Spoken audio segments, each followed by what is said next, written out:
I guess we can probably get started. So yay, thanks again guys for being here. We really do appreciate it. We want to keep comedy alive and going because this is super important to us. And also it's important to laugh right now too, because everything is scary and awful in the world. Let's just, everything's not okay. So that's what's happening with that.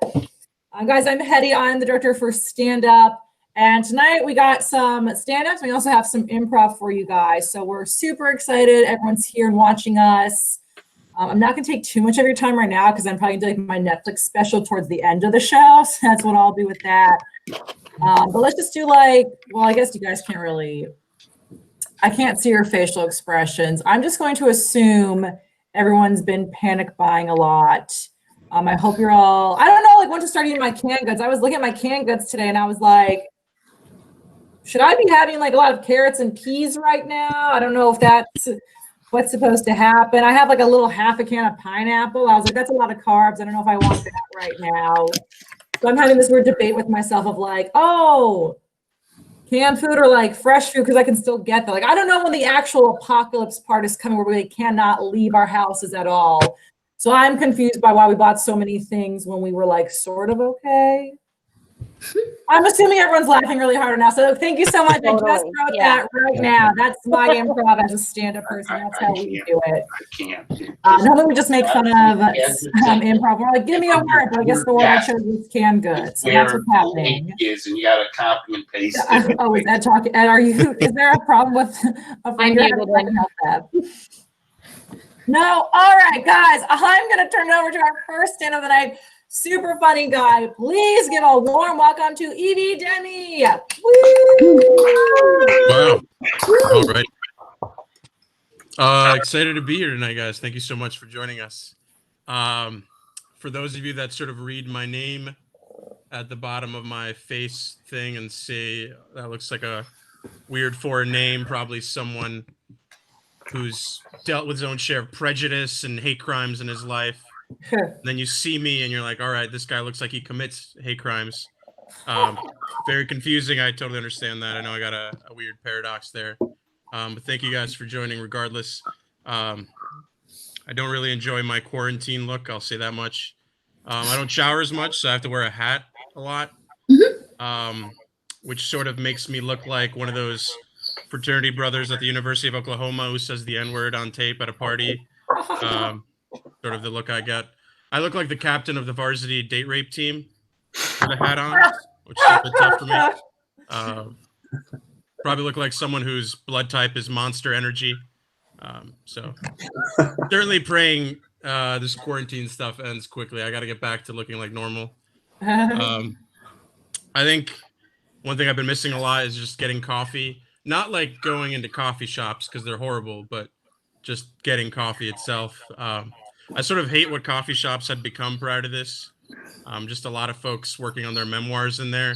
I sort of feels like it's a lot like the Westminster Dog Show of people, where it's a lot of people just sort of trying to impress everybody else. There's a lot of unnecessary pomp and circumstance. And everybody in there is just trying to really hold in a poop for as long as they can. Sort of what the vibe is like. I really miss what they used to be, you know. It used to be an experience. You'd go there, catch up with a friend. You'd take a first date out there. Maybe you get a coffee alone, stare at an attractive woman across the way, try to work up the courage to talk to her. But then you find yourself staring like a little too hard, and she notices, and you just pretend you were scanning the room. But she always knows, like she knows, and then she walks away, and you try to memorize her face with your peripheral vision so you can think about her in the shower later. You know, normal stuff. Coffee shops were for very normal things, and I sort of miss that. I feel like the issue is that the entry fee is too low. Like, name another place where you can pay like $5 and you can just stay there for 9 hours. Kind of weird. It's borderline crack den behavior. At that point, you should just really lay out mattresses on the ground.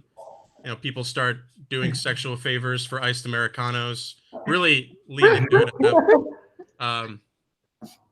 I always thought it was kind of funny. Right before this, Capital One was sort of pivoting to do Capital One cafes. I don't know if you guys saw that.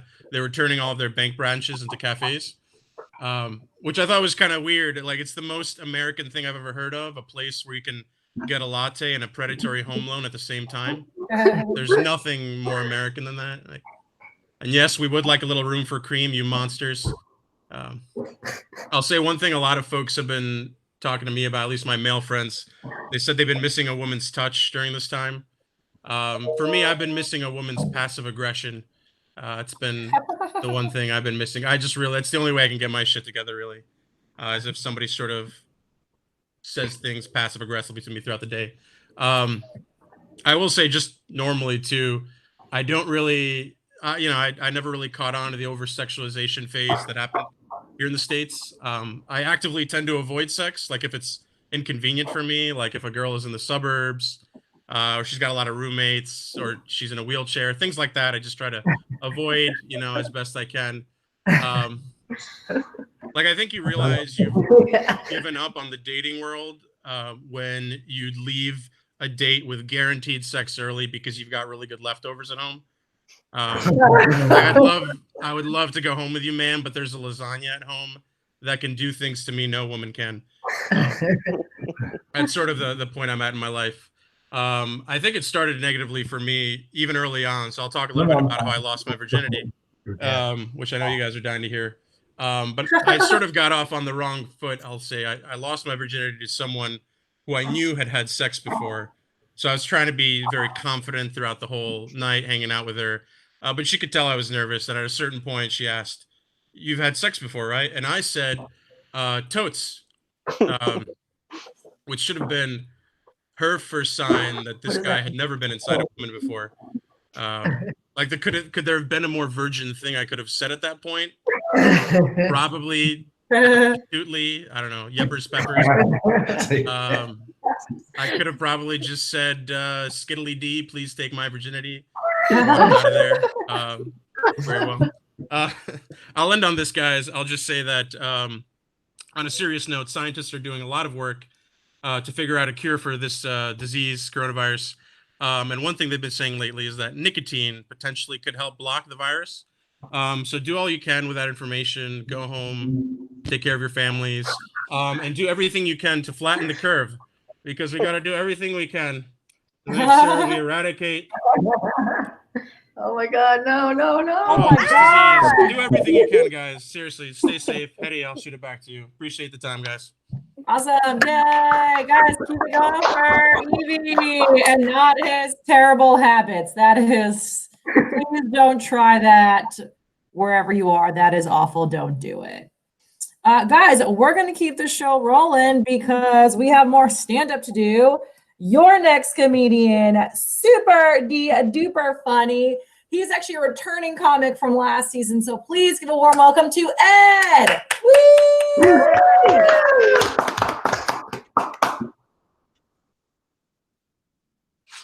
Oh, you're on mute. We can't hear you. Ed, are you there? There he is. We can see you. You're on mute. I muted him earlier when he was talking. We need you, Ed. Oh, he doesn't know where he is. Damn it. We see you. We can't hear you. There should be a button on the top, or if you go to the main part of your screen. God damn it, Ed, not again. I think I got it. Yeah, you go. That old man Ed. Old man Ed. Okay. So, long quarantine. Okay, good. So you've done the whole let's have sex in every room in the house thing with yourself or your partner. And that was a good start. And this constant togetherness has strengthened and deepened your relationship. Or if you're like me, I kind of get on everybody's nerves after a while.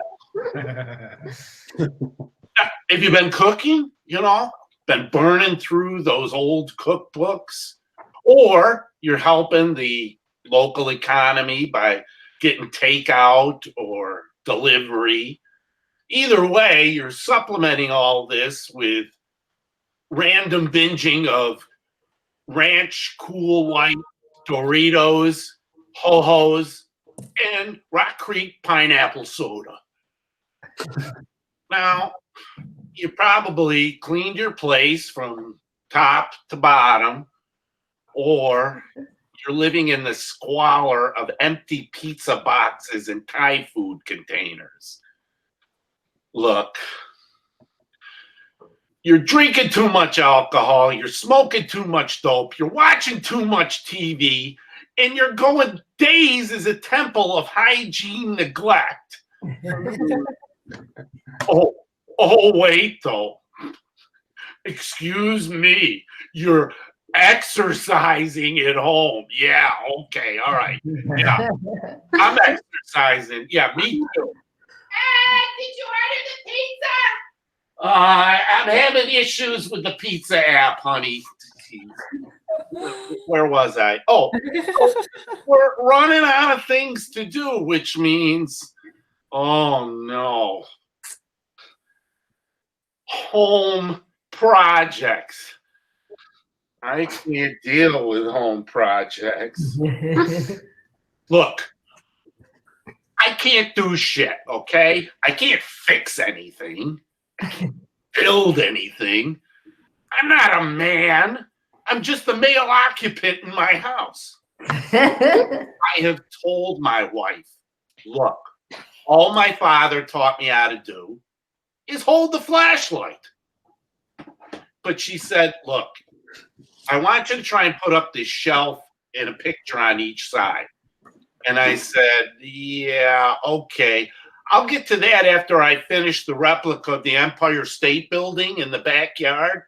And she says, no, come on, you can do it. Look it up on YouTube. So I go to YouTube and I get Lloyd from Terre Haute, Indiana, in his mom's basement.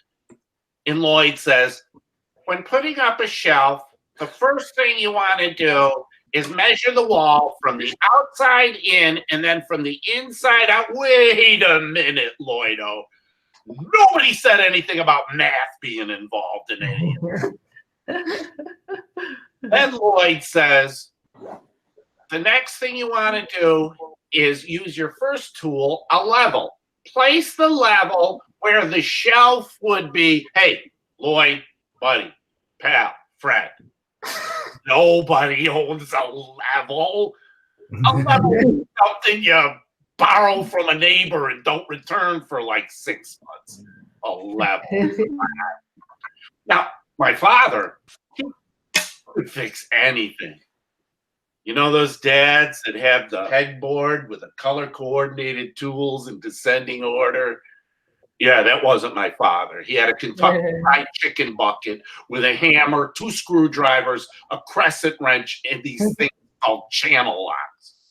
But with those few tools and a couple of goddamn it and a few son of a bitches, and of course, my expert flashlight work, he could fix anything. Now, I have quarantine friends that are doing special home projects. These people are actually getting building materials online sent to their house, and I can't even get a goddamn pizza sent to my house. So, you know, these are the guys that have the pegboards with the color-coordinated tools in descending order. And they've got special tools, like this stuff called spackle, which to me sounds like something you have with hash brown and eggs at a Greek diner. And this tool called a Dremel, which I thought was a creature on Game of Thrones, like Brienne of Tarth, being overrun by the White Walkers. Release the Dremel. And there's this thing called a sawzall, which looks like a machine gun with a blade on the end of it. This Yeah, those are is great. dangerous. if I tried using that, like my hands would look like this. Okay. I like the word sawzall, so I made up this little ditty. Try to do this one again. Gonna build me a wall about 6 feet tall. I need a sawzall. In the car and I drive to the mall. Buy a sawzall. Cut it out, and I begin to shout. Cut myself with the sawzall. Feeling kind of woozy. This cut's a real doozy. Blood dripping from the sawzall. Put it down. So I gotta get back, and get this shelf thing going on. So I go in the room and I shine the flashlight on the wall for about 20 minutes, but nobody comes to do the work. Not even my Lloyd. So I take a crack at it and I step back and look at my work, and my God, there's 10,000 nail holes. It looks like a firing squad was in there. Oh, so see, I'm probably better off just dealing with the pizza app for now. Thanks, everybody. Oh my God, that was so, what a schmuck at the end. Okay, that was normally we have rules about that at Lit Comedy, but I guess we're off at this point because it's quarantine. Okay. All right, thank you.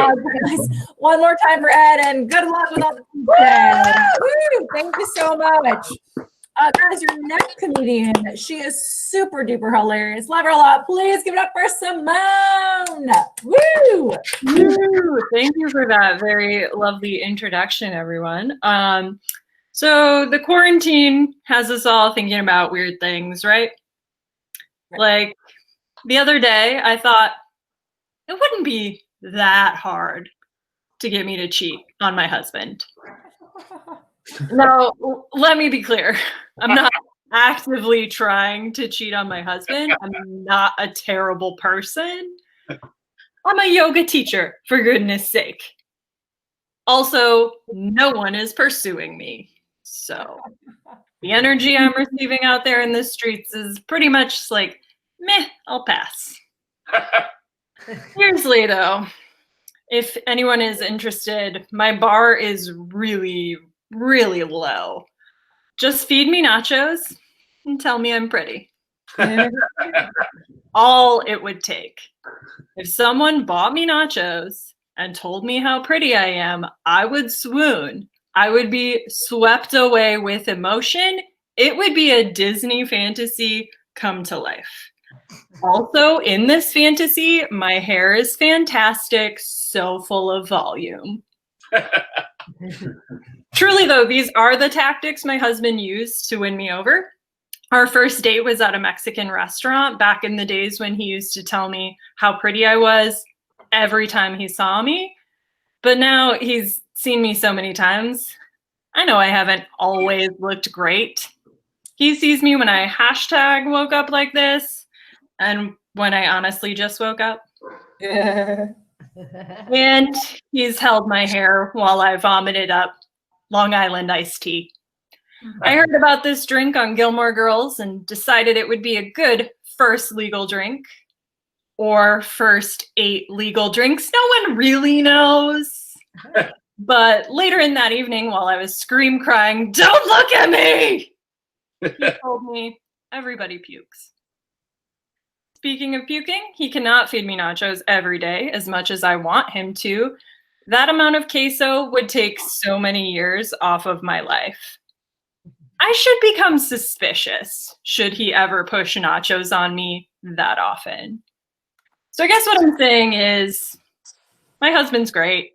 He's definitely better than me. I'm a real white girl.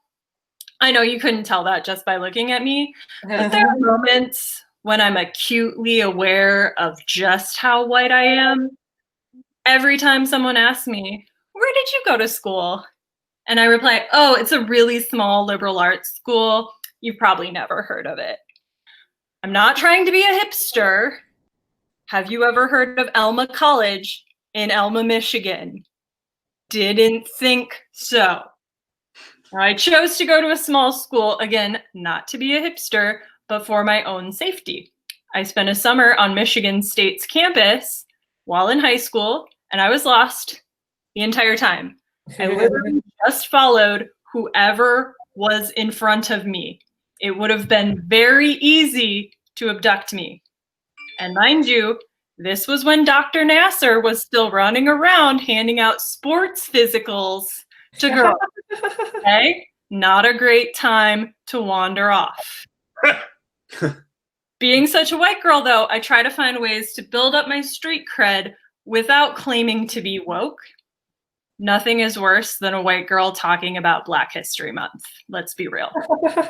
So I casually bring up the fact that I was born in Flint, Michigan. No shit, in the very same hospital that discovered the water was poisoning kids. You know, the one that had doctors saying, "Weird, all these babies have lead in their blood. Babies can't eat pencils. They don't have teeth." Or I will drop into a conversation that I have experienced living in poverty and receiving food stamps. But it was under the very controlled circumstances of being in national service through AmeriCorps.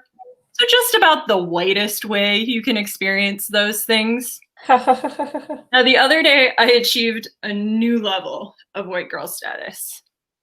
I became a member of the NPR Wine Club, because that is what you do when you want to support responsible journalism, but you also like to get drunk. Oh, you didn't know there was an NPR Wine Club? You just admitted you don't listen to NPR enough. Fuck your tote bag. Real listeners get down with their red wine. All right. Thank you all very much. I'm going to go consume this now. Woo! Thank you so much. Wow, that was a lot. I feel like your husband being like, everybody pukes. Like, he should have written the follow-up, or like the sequel, if you will, to Everybody Poops. Like that. Both of those statements are very true. I feel like the puking doesn't happen as often, but you know, it's still a thing people do, especially babies. Oh, those little babies are just drunk people. Everyone knows that, just very small. One more time for Simone. We're going to pretend you're all clapping very hard. Thank you so much. Woo. Drink on screen. We know you're of age. That's fine. Guys, your next stand-up of the evening, he's super duper hilarious. Give it up for EJ. All right. Thank you, guys. So quarantine has been rough. There's not much to do except watch TV. I'm sure you guys are live streaming quite a few things. I don't know if you knew this, but you can live stream church. And that's what my parents do every day. But Jesus knows, Dad, that you're not standing up during the songs. My dad is actually a reverend. He's been a reverend for 10 years. And the way he became a reverend was by filling out a form online and paying $20. But he doesn't actually preach. He uses his reverendship to park in handicap spots. Oh. So what would Jesus do? He'd get a good spot at Trader Joe's. Dad. Probably says my name on there. My name is EJ. It stands for Edmund John. I was named after my grandfather. And growing up as a kid, his gravestone was actually in our backyard. Oh my God. Super weird. He's not even buried there. My dad got this like memorial stone because my grandfather was in the military. He didn't know what to do with it, so we put it in our backyard. And it has my name on it. Oh, God. Scary. So it really like messed with some of my friends as a kid. Like one time we were playing hide and seek tag, and my friends couldn't find me, but they found my gravestone, and they freaked out. But I knew one of them was a true friend because he reached down and tagged the stone. He was like, "You're it, man." I was raised in the Midwest. Any Midwesterners out there? Yeah. Nice. Damn. Yeah. We're the polite type, sometimes overly polite. Like we'll stop on the highway and help you change a flat tire. And then we'll invite you to dinner after that. And for years, you'll be in our mom's prayers. Or buried in our backyard. Depends on my mom is over-invested in my dating life. She wants grandkids. So if she had her way, she'd be outside all my dates in a surveillance van with like an earpiece for me, secret agent style, feeding me lines. She'd be like, EJ, ask her about her faith. And I would. And she'd say, now ask her when she wants to have kids. And I'd be like, Mom, she already told me she doesn't want to have kids. And my mom would say, honey, tell her we're not interested. I'm single right now, but my last girlfriend was the lunch lady at our office. Oh. So you guys remember back in middle school, you'd see the lunch lady and you'd be like, damn, she is hot. Maybe that was just me. Well, some guys like girls in fishnets and I like women in hairnets. I'd try and be like really cute with her, you know, I'd come up to her in the cafeteria and like cover her eyes, be like, guess who? And she'd say something like, por favor, EJ, estoy trabajando. Which I think means, please, EJ, you're the cutest. I was raised Catholic. Any Catholics out there? Yeah. Nice. Yeah, it's a tough road.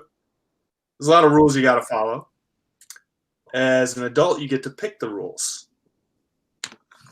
But as a kid, you got to follow them all. And I remember getting in trouble one time, and the nun had to call home to my mom, which is never a good thing.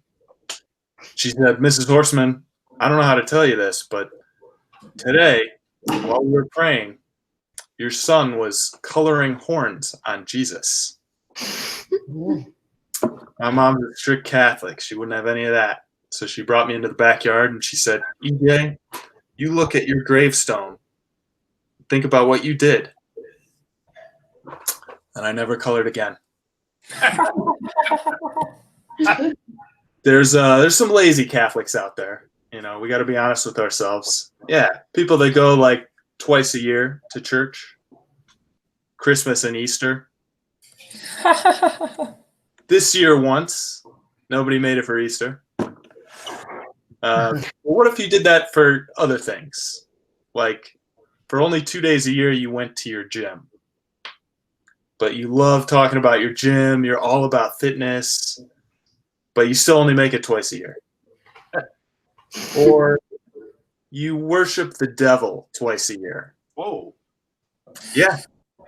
There's those people out there that just aren't committed to their faith. And all your buddies are like, man, you never make it to all the worship, you know, spiritual practice. And you're like, well, I make it to the big meetings, you know, Halloween, R. Kelly's birthday.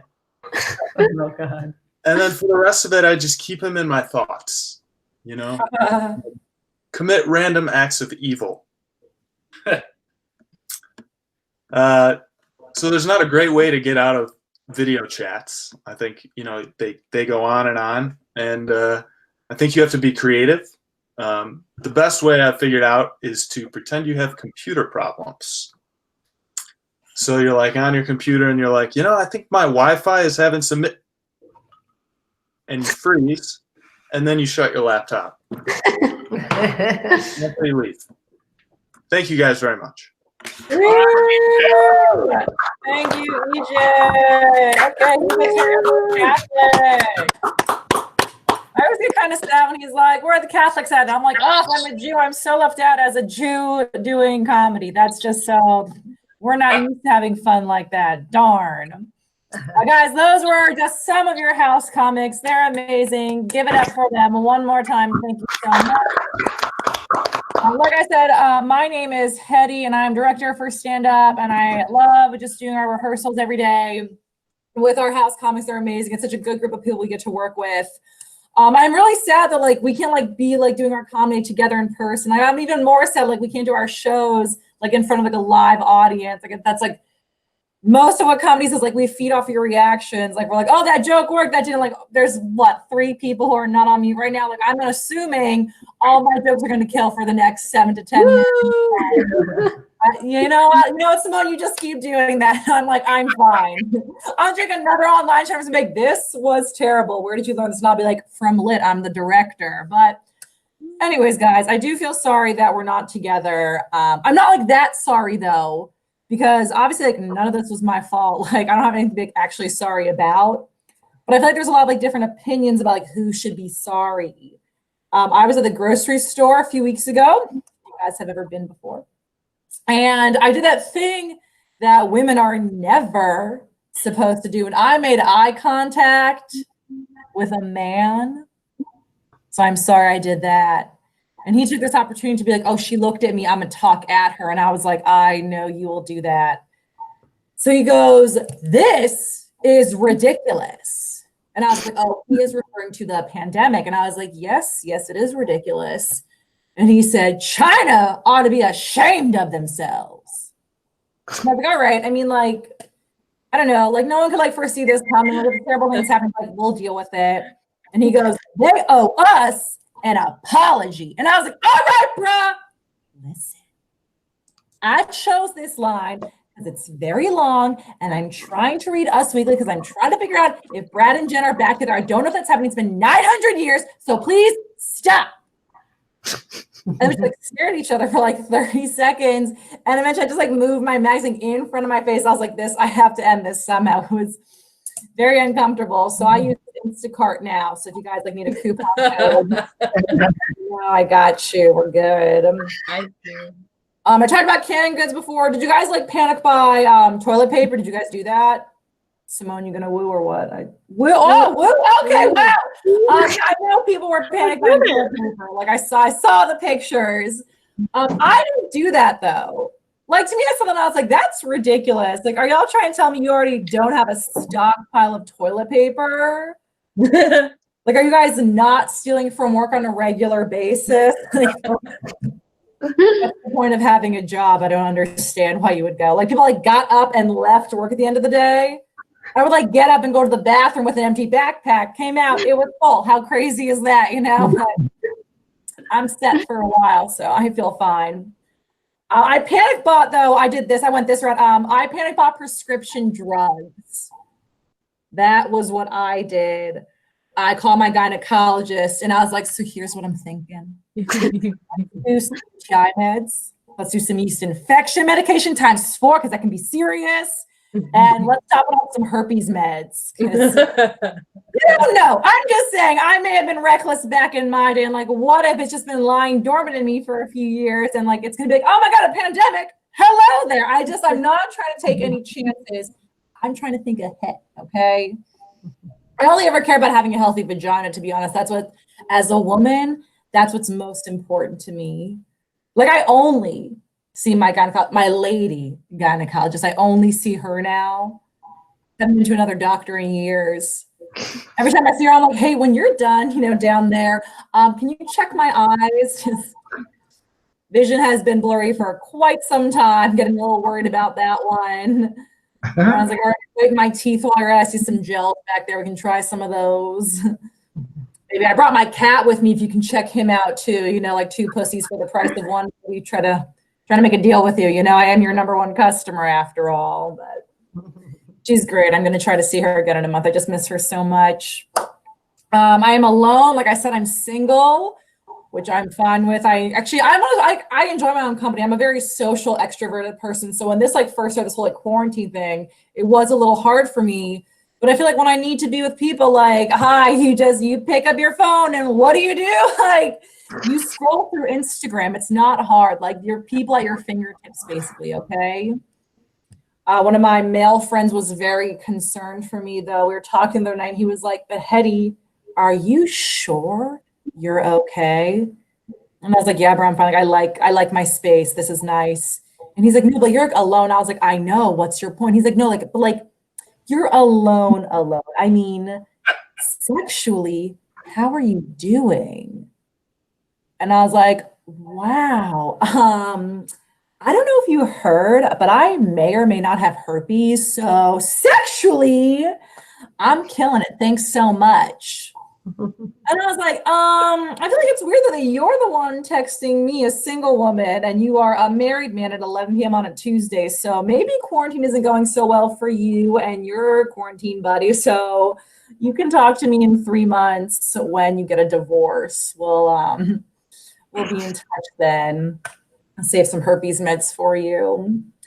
I know you guys have been spending your time. I see a lot of people who kind of like, I know, doing different projects. I guess Ed, well, Ed's not really doing a project. He's just around projects, we'll put it that way. But other people who aren't Ed are able to order pizza and like build stuff. Like they like make plates probably out of like ceramics. People have been doing that, like doing puzzles. Ed, try a puzzle maybe. I kind of want a different route from all this stuff. And I have been spending most of my days living in a fantasy world. You guys should try that. I'm going to take your silence as, oh my God, she's correct. Yeah, guys, it's really nice because I'm like, why would I spend my days like learning a second language when I could like lie in bed, stare at this thing and pretend like everything's okay in here, you know? Like I'll just go that route. I have this one fantasy I keep going back to, and it's kind of like, I guess you say everything's back to normal in a sense. And I'm back on stage and playing that element, you know, I feel really good. And it's a sold out crowd, standing room only. So my house comics, we know that's of course every comedian's fantasy 100%.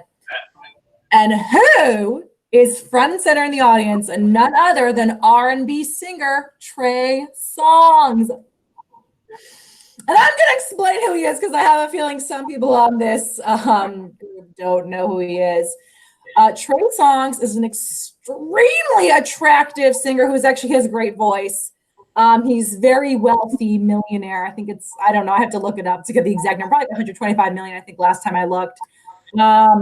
Very good looking. Most of his songs go something like this. So like, I am so good at sex. Like that's his topic of choice. Okay. So that's the sex playlist 100%. Guys, so I have a kind of little crush on him. And just so you know, Trey Songz, yeah, that's a stage name. Spell Songz Songz. That is the man we're dealing with. I was like, okay, well, he was in my audience and I was like, I'm gonna roast this guy.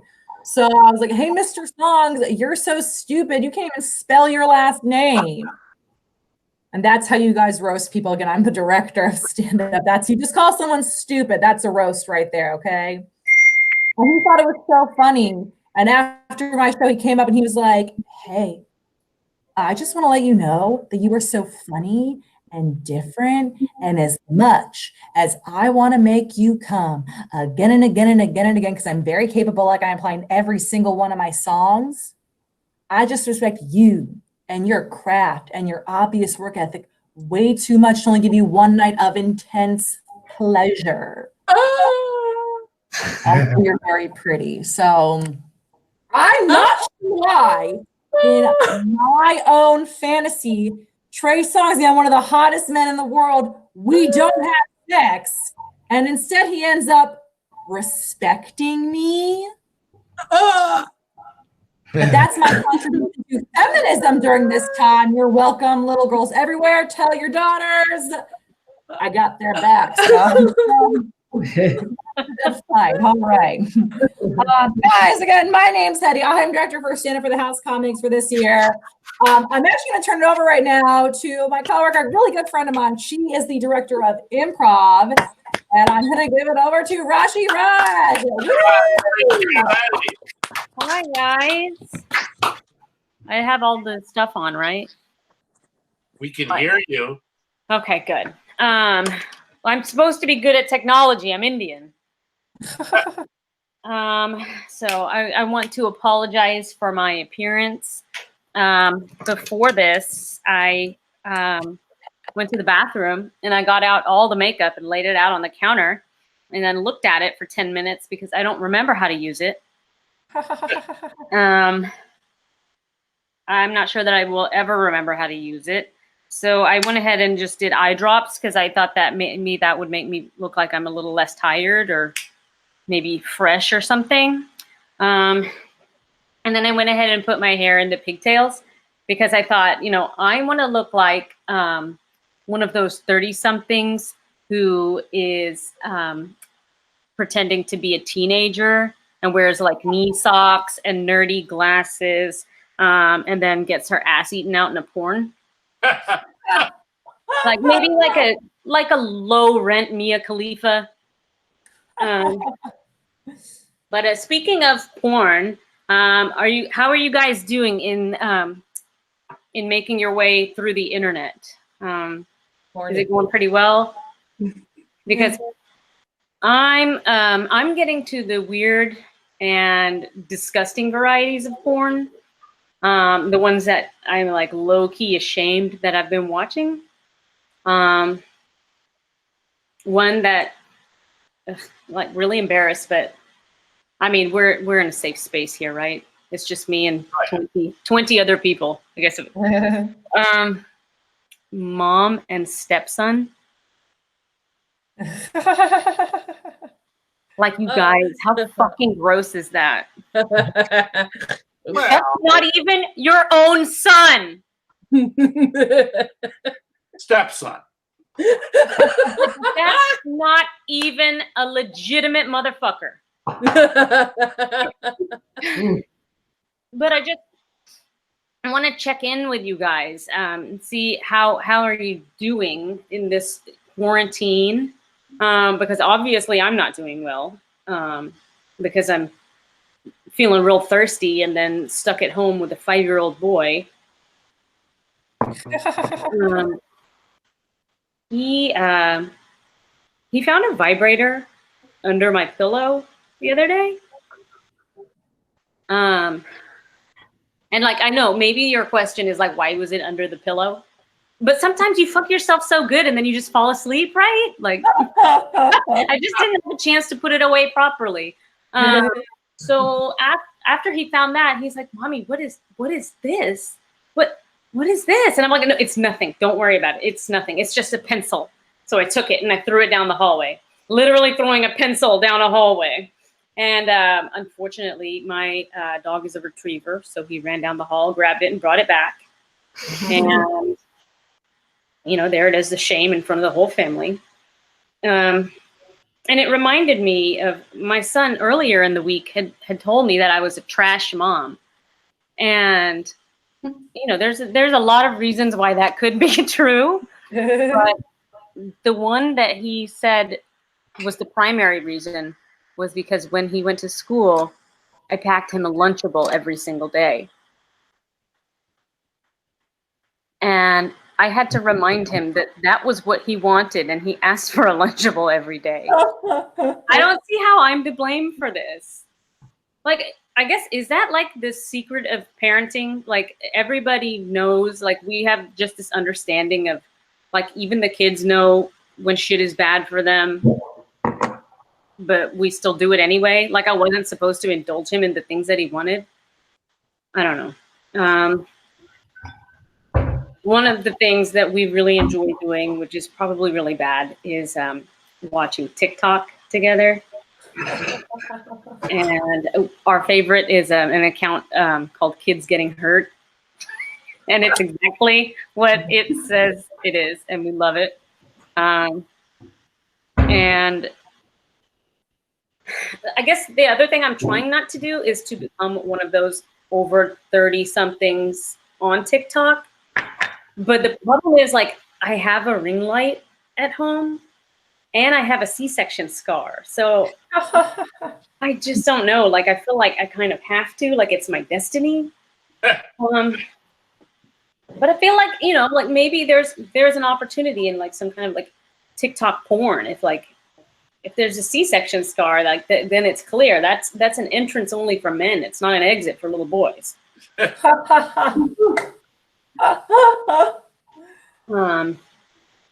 Well, speaking of things that are little, you can't tell when I'm sitting down, but I'm quite short, I'm almost 5 feet tall, which is not handicapped, but almost. It's like handicap adjacent. I was busted earlier this week on a Zoom call with some friends of mine when I was in my kitchen, and I started to cut vegetables, and they noticed that like all of a sudden I got 6 inches taller, and they're like, wait, what just happened there? Like, I got on a step stool so I could cut at the counter. And they were like, oh my God, you use a step stool to cut. I'm like, yeah, I have a step stool in every room of my house.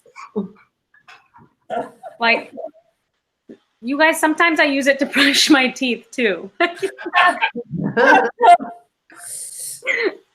I am ashamed of this. But like, you know, like I just don't belong in any world is the problem. Like on the spectrum of little people, like I'm not like on the reality TV show or the Peter Dinklage side. And I'm not like on the regular people side where I can go to the store and buy pants that aren't too long.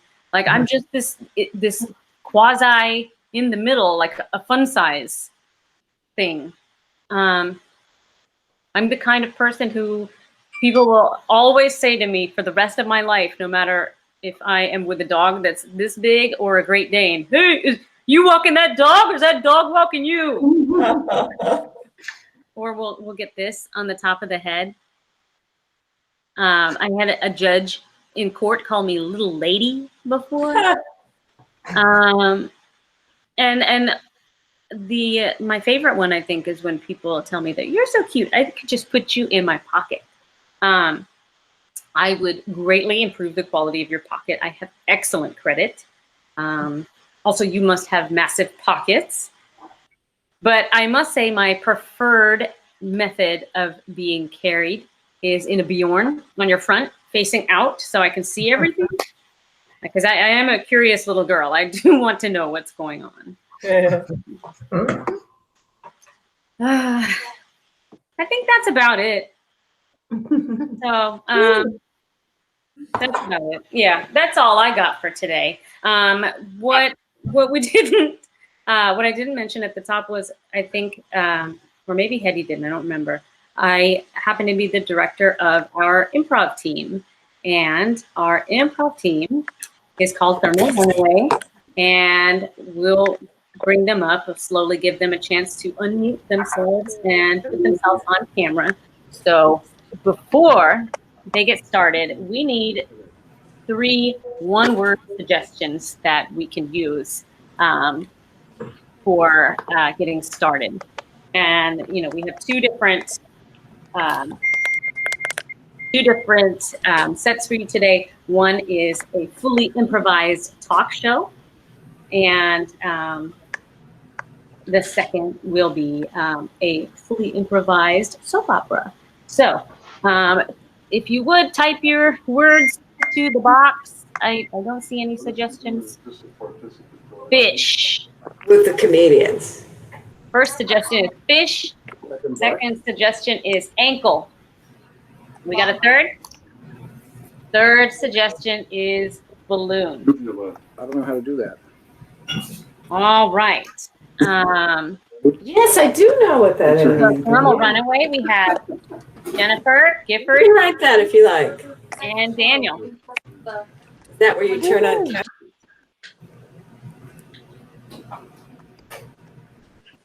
And when you're ready. All right. Well, hello, my name is Gifford, and I am so happy to be with everyone here today. First off, can you hear the tone in my voice? I'm excited, right? Because this is Peloton Talk, right? We are doing so well right now during COVID. There's Peloton Bike, there's Peloton Row, there's Peloton Ski. This is Peloton Talk. That's right. And we get to talk with people who join online in this virtual sort of exercise world when they want to just relax after exercising, but they still want to stay connected and all this stuff. And some people out there already. This is great. This is great. We're going to talk to each other, and we're going to talk about, of course, exercise through the decades. How has exercise changed through the decades? It looks like I have a Jennifer out there. You want to introduce yourself to the Peloton Talk community? Oh, hey, Gifford. Don't act like you don't remember me. We were at that camp together in 2013, if you recall, and we had that double bike. I remember it vividly. So yeah, I'm here to talk about the latest and greatest in diets. And as you all know, it changes pretty much at this point on an hourly basis. And right now it is fish only. So delighted to be here to talk to you about that. Oh my gosh. Well, you're right. It has been a long time since I last saw you. That double tandem bike ride around the lake in Wisconsin, phenomenal. And I'm glad you're going to talk about seafood, because there's nothing more that I like to talk about than seafood. Kaylin, Kaylin just joined us. Kaylin, this is the Peloton Talk community. Please introduce yourself and tell us a little bit about yourself. Hi, Gifford. Thank you so much for having me. I'm super jazzed to be on the show and talk about how we have been revolutionizing workouts now. The 80s is back. Not only are we wearing leg warmers and high-waisted leotards to really show off those elongated legs, aerobics is back, people. We're catching it on live stream. It's fun. It's exercise. Get a great sweat in, and you can really work out those ankles. It's all about the ankles this decade, baby. Trust. Oh my gosh, this is great. Well, again, Peloton Bike and Row, they probably were working out the parts of the body that you were talking about, but this is right, Peloton Talk. We're going to talk about ankles as well. Exercise through the decades. And I'm sorry, there's a Daniel that joined us in the community. Daniel, welcome to Peloton Talk. Tell us a little bit about yourself. Gifford, Peloton, I figured out the next thing you need, ballooning. I tell you, I used to do skydiving. I did hand gliding. Ballooning is where it's at. Well, okay, that's great. Ballooning is definitely where it's at. It's doing that sort of lung cardio training because air is thinner up there. This is fantastic. So, I have some prepared questions, but there's an online community out there that can also enter questions if you like. It's called a chat box. So I don't know if anyone is listening, they're not Peloton talking, but they want to just join in and throw a question this community's way. Feel free to just type that in. But my first question to this group online right now is, what do you think is the deal with swim goggles? Why don't they work? And I know you're coming at it from different perspectives, but let me hear more about that. Let me start, Gifford, and I think I'll just take us back to that story. Same campsite, Camp Trowel. And, it takes me back to that little excursion we had underwater. And I don't really think you wanted to have goggles, right? Do we really look our best underwater? We all look a little bloated, a little bit different in the absence of gravity. And I know everyone here is super in tune with how they look while they're riding their Peloton. But you might not be as aware as how you look underwater. And it's not the best view. So I'm not opposed to sea goggles not working. I frankly think that's preferable. So one vote for the malfunctioning goggles here. All right. Well, that's good. Kaylin, you want to tell us a little bit about your take on swim goggles? Yeah, I completely understand why people would be insecure about their bodies in the water. It's a very vulnerable experience, but you don't have to use goggles in the water. You can use them during aerobics. I used to sweat buckets into my eyeballs and it burned. But once I started using swim goggles, it repelled all the water and I could see and keep enjoying my workout. And plus, I got the body that I was confident in to get in the water and not have to worry people wearing goggles. So goggles have their place, land and sea. Got it. All right. And you also then have the body that you want to show off. That's great. Daniel, you want to jump in? And goggles are not only for land and sea, they're for up in the air. Like when you're 5,000 feet up, man, the wind is, well, yeah, exactly. Got to be prepared. Okay. Well, then clearly it's 2-1. We're not keeping score, though. I like talking and I want to keep on talking. A question just did come online and they want to know about ballooning experiences. That would make sense to go to Daniel first, but I'm going to switch it up. I'm going to go to Caitlin first. What are your ballooning experiences like? And we'll go around the horn. Don't worry. Oh my gosh. I guess with ballooning, I've never been in a hot air balloon, let me tell you. But I do have to say how I met my husband. Oh my gosh. He was a clown at my stepson's birthday, and I divorced my husband, then went away with him because I was just so impressed with his ballooning abilities. It's great. And then we built this massive aerobic empire. I have a fondness for balloons. Very personal to me.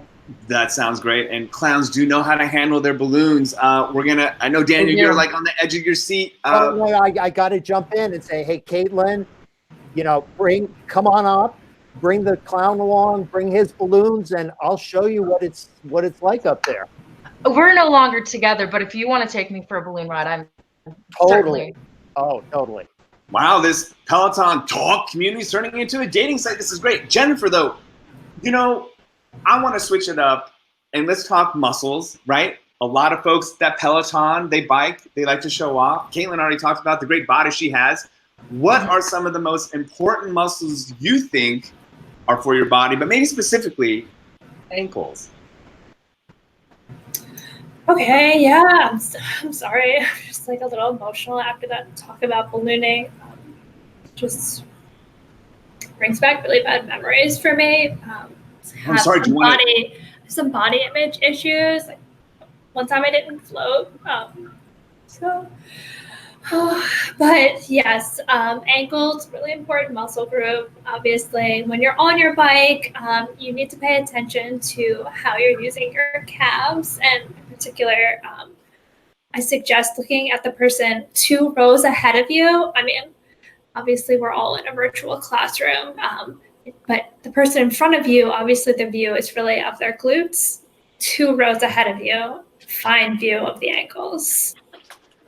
Jennifer, sorry, if I may, I'm sensing a bit of insecurity. I personally would love to invite you up, and if Daniel's willing, just on a balloon ride, we could have an aerobics workout there, share some of my goggles with you, and we can really have a good time. How does that sound? I would love to say yes. I'm just really afraid that I will keep us anchored to the ground. Oh, no chance of that. Jennifer, come on up. It is the biggest rush you can imagine. Ballooning is quite a rush, let me tell you. Awesome. This is true. And I can't believe it, but I just got a text from the CEO of Peloton. They want to do this thing called Peloton Balloon. I don't know where they got the idea, but I think we're going to be doing this live next week. So to end the show on a high note, I want to talk a little bit about Peloton the brand, and really sort of delve into the experiences that you've had. Like, is Peloton a great workout, or is it just the best workout? We'll start with Jennifer. Okay, get ready. I didn't even get to talk about how trout is like a really sustainable fish right now, but okay, yeah. If Bob Fisher, the CEO, is tuned in, like, I really just want him to know that people aren't joining my workout anymore because I do start crying at minute 24, but I promise I'll make it minute 25 tomorrow. Okay, just grab that tissue, and we will talk about seafood soon, maybe next week on the balloon. Caitlin, how about you? Great or just the best? Oh, definitely just the best. Maybe a little less than the best. I broke my ankle on a Peloton bike not too long ago. But besides that, it has helped me achieve the body that I pretty much already have, but to a different level. I'd say. Love it. The best. Great. Get one. Well, that is great that you can talk about your body and your balloons on this talk show. Daniel, take us out of here. Is Peloton, and in particular Peloton Talk, the best workout or just a great workout? Look, Peloton and Peloton Talk is great. Don't get me wrong, Gifford, but you know what would make it awesome? Like, mind-blowingly out of this world, fantastic. I'm ready. Come on up. Peloton ballooning. Well, there you have it, folks. This is fantastic. Thank you, Daniel, Jennifer, Caitlin. This has been a fantastic Peloton Talk community talk show. Next week, we're going to go up in a balloon. Hope you bring your rope because we don't want to have you fall out of the basket like the last time we tried this experiment. So I'm Gifford. This has been Peloton Talk. See you next time. Yay! Wow, that was a fun talk show. Now, our same group of 4 will perform for you a fully improvised soap opera. But this is a soap opera in the style of like a radio play. So you won't see them, you'll only hear them. Now, I do need some help from the crowd. What is the name of the title of a soap opera that has never been done before? It Never Ends.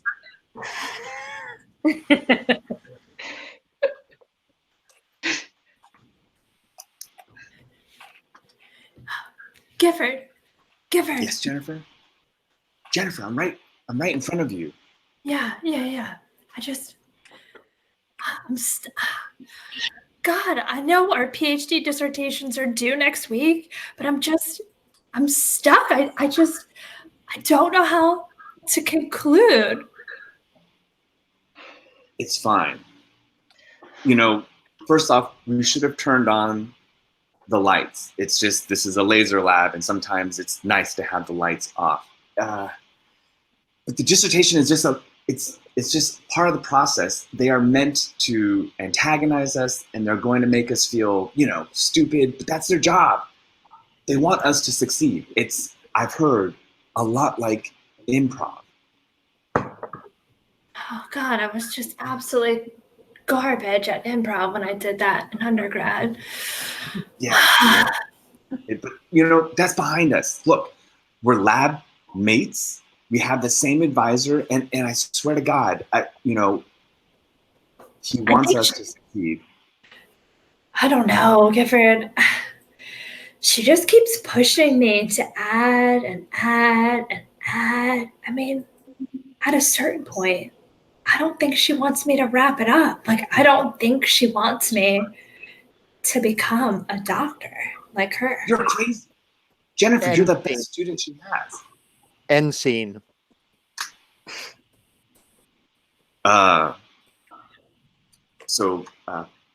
Professor? Yes, Gifford.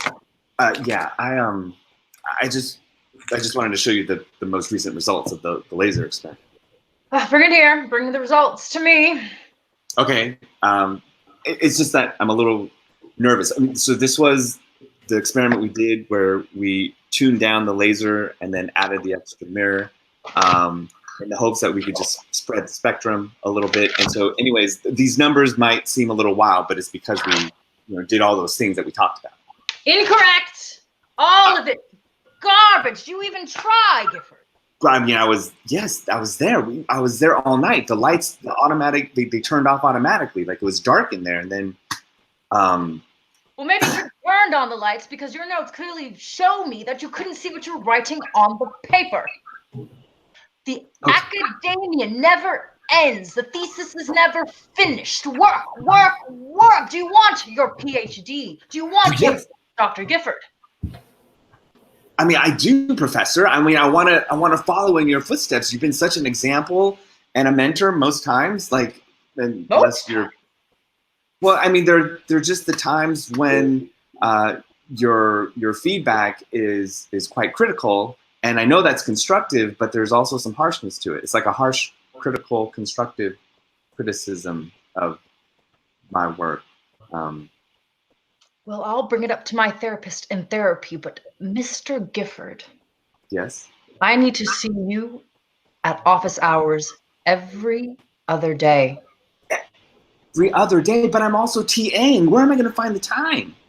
Your teaching class? I don't know how that's going to work. Sense why you need to come to my office hours every other day, Gifford. We are going to get this thesis correct. If you want to be me. Well, I do. The work like me.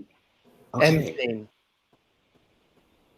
Honey, I declogged the drains. I redid the wiring in the house. I'm exhausted. I just want to spend the afternoon watching a football game. I spend hours upon hours, grading, trying to make these students something of themselves, and you can't do a simple thing like rub my feet? I'll rub your feet, but I also want to just chill out for an hour or two. I want to chill out for an hour or two. All I ask for as a wife is that you just respect my needs. I work very hard. I bring most of the dough in. Don't you think you're a bit harsh? I mean, with your students? With everyone? Are you projecting? That's something my therapist taught me, and I think you are taking issues that you have with yourself and putting it on me, and I don't think that's fair. You mean your therapist has brought this up? Yeah. Yes. Yeah, it's very busy. You know, so I think I don't think it's that hard to get in there and dig a little into my toes and just make me feel good for once. Okay, here we go.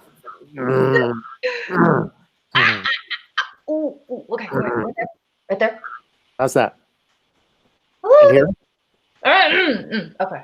Yeah, yeah. A little harder, a little more pressure. Ow! God damn it! You broke my foot. Ow! Nancy. Jennifer. Mr. Silverstein. Yeah, Jennifer. I know she's working you like It's gone on too long, Mr. Silverstein. Like, you told me this was going to be a breeze. You were like, this is the way to get out of the neighborhood. And I feel like your wife is riding me hard because she watched me grow up next door. And also because I was a little bit of a bad influence on Ricky. Yeah, you see, Jennifer, it's her way of showing that she really cares. I mean, when she cares about someone, she just pushes and pushes and pushes. Isn't there anything we could work out between the two of us just to, pin the tail on this donkey, tie the ribbon on this present? I want to become a doctor before 2020 ends. Oh, that's ambitious. I mean, that's only 7 months away. Listen, Mr. Silverstein, I can only take it with this partner of mine for so long. He just really wants to save the world. I'm just in it for the credentials. And then I'm in it to rub it in your wife's face. Oh. Wow, that's harsh. All right. So what can I do for you, Mr. Silverstein? I don't think you seem that happy in this relationship. Oh no, is it that obvious? You want me to teach you online dating? Wow, is it that obvious how unhappy I am? Yeah, I mean, your shoulders are sagging. The bags under your eyes are so dark. I mean, it's like looking into the night sky. I mean, I just see death behind your pupils. It's just nothing to live for. I mean, you used to be so happy. I mean, you used to be go out, and I used to get so jealous looking out my window, the three of you guys in the backyard, barbecuing, throwing parties. I mean, I know, and all gone downhill. I know we don't do parties. I'm just stuck at home with the professor. Oh God. Nancy. Oh, I didn't realize you reserved this lab time. I'll just go. No, it's fine. Look, the professor, of course, is writing all of us really hard, and I just can't believe I heard the news when it came. Did you sleep with Mr. Silverstein? Oh my God. Gifford, you know these walls are bugged. We can't talk about this here. can't talk about it, but yeah, like that's the husband of our advisor. What were you thinking? Well, like, let me just come up with a signal that I can signal you if the answer is yes. So if it's yes, then I'll blink twice. And if it's no, then I'll lift my right arm. Okay, so you asked me. Okay, because this will work out super well in a dark lab. Jennifer, did you engage in unsavory social practices with the husband of our advisor? I guess you'll never know. End scene. So, Professor, Yeah. are you okay? Are you crying? Gifford, can you keep a secret? Of course I can. You can trust your most senior grad student. Gifford, I think my husband's cheating on me. I'm not What? entirely sure, but he's been acting really distant. He hasn't been doing his chores to the utmost extent. He's been distracted.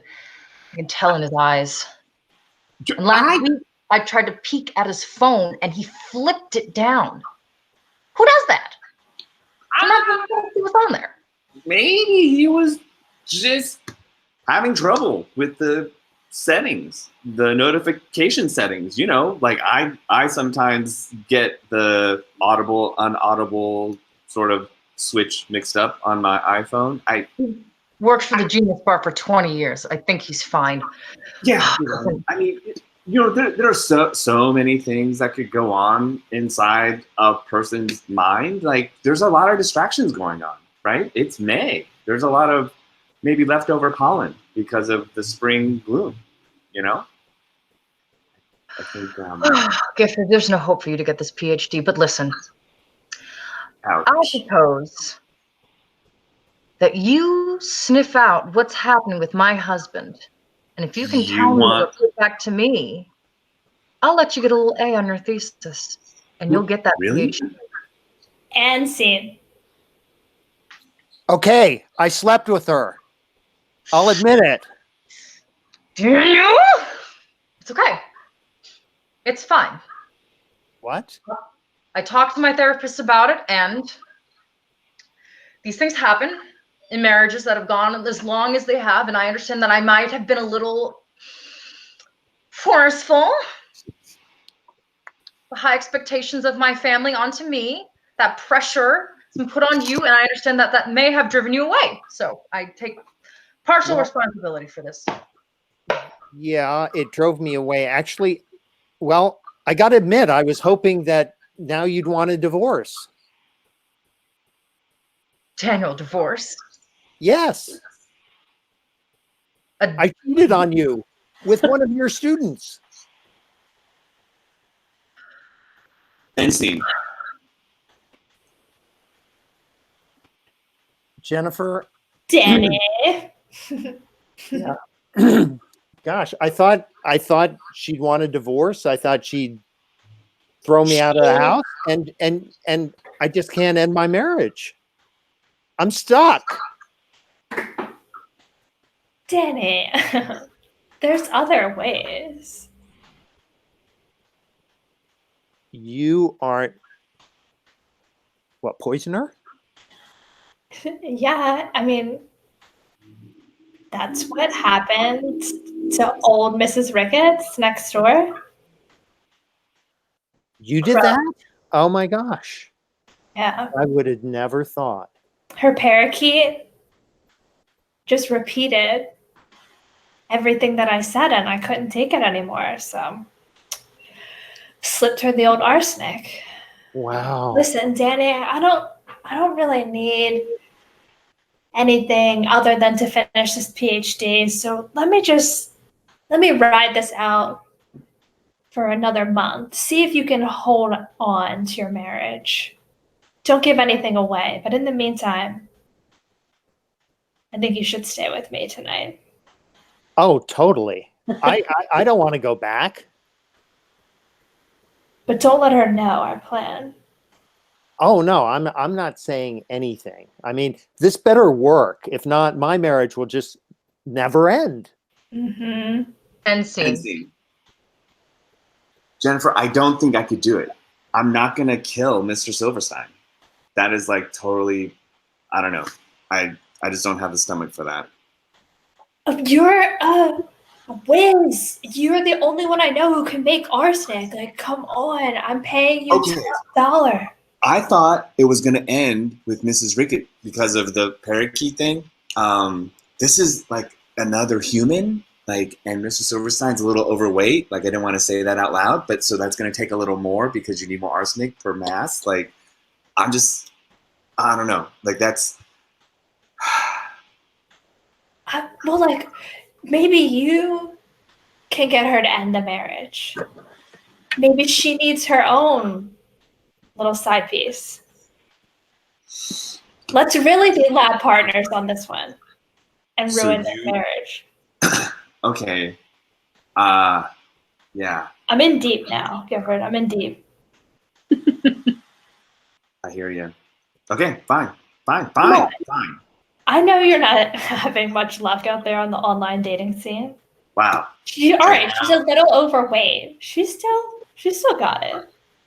End scene.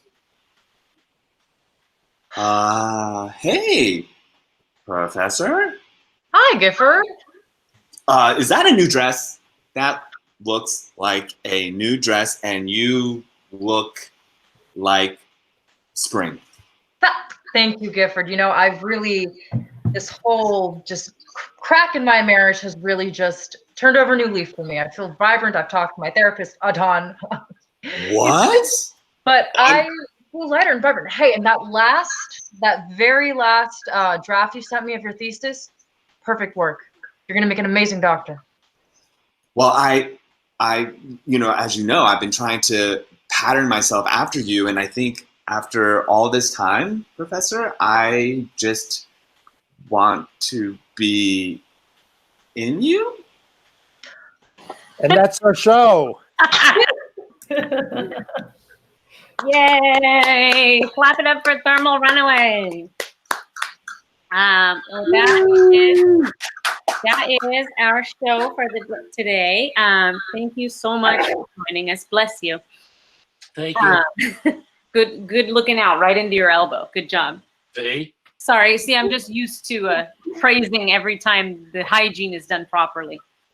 But thank you for supporting live comedy, even in these circumstances, because I know this is weird. But we really appreciate having you here and having you with us through this. I hope you got your money's worth.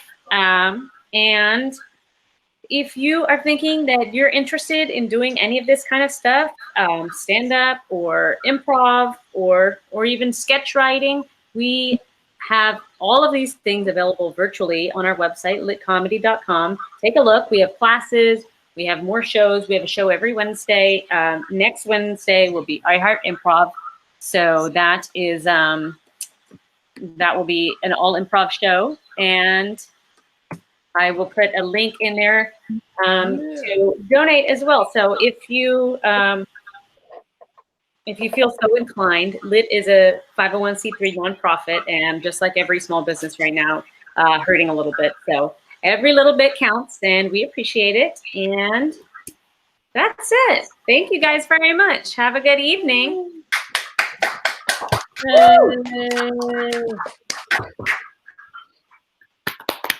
Bye, everybody. Bye.